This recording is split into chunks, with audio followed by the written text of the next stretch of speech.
We'll have a lovely lunch today, and we all know the saying, you have to sing for your supper. And Bill and Daniele will be singing for their lunch. So with no further ado, enjoy your lunch, and thank you for attending. The probability of recession over the next 12 months in the US is low. For all sorts of reasons really, but the main one, again, is that the economic fundamentals, employment growth, spending across corporates and consumers, they're likely to stay positive, just a little bit less so.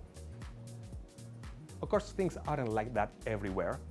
In Europe, the probability of recession is higher. It's just its exposure to the conflict between Russia and Ukraine, to energy supply disruptions, the commodity price spike, and in the EU, in the UK, if in the EU is high, the UK will be a bit in between the US and the EU. The UK is not as exposed to the war as the EU, but it's exposed to Europe. China is the global engine of growth. There was a little bit of challenge lately because of the lockdowns. But I think you should know what happens next. Like in the West, first you close down, you cannot spend, you stimulate, but the stimulus cannot be released. When you reopen, things improve again, things bounce back. We need to talk about inflation. So we are a little bit out of consensus, I would say here.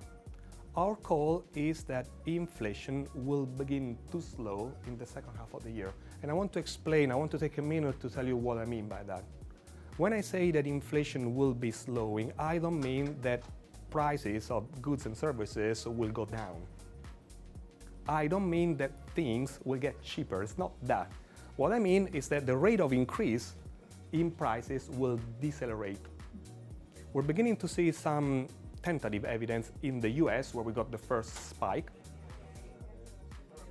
When we look at portfolios across multi-assets. We look at equities, we look at bonds, we look at credit, we look at cash and some amount of commodities. Right, and it's really important. And we take a very global view of how we construct portfolios. So we believe in global growth, the constructs of global growth in a bucket in your portfolio. So when we look at our portfolios, we do have a strong bias to the countries that are most exposed to global growth, okay?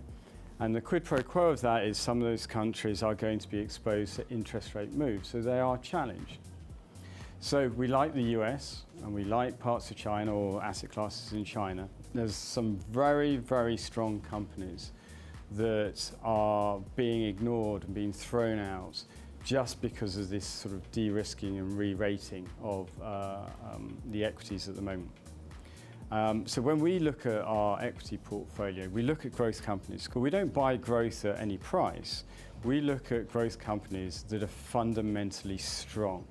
So we look at companies that have got very strong balance sheets, very low debt, because if you're low debt, you're less exposed to interest rates.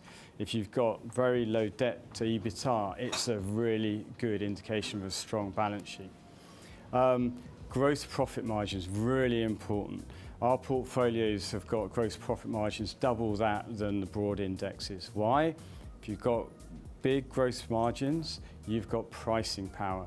And pricing power means you've got inflation power. On behalf of everyone in Manchester, Bill and Daniele, thank you very much indeed for coming up. So thank you for being our clients and putting your trust in us. On behalf of Brown Shipley, thank you so much for coming today and spending time with us. I hope you've enjoyed your lunch and we hope to see you all again soon. Thank you.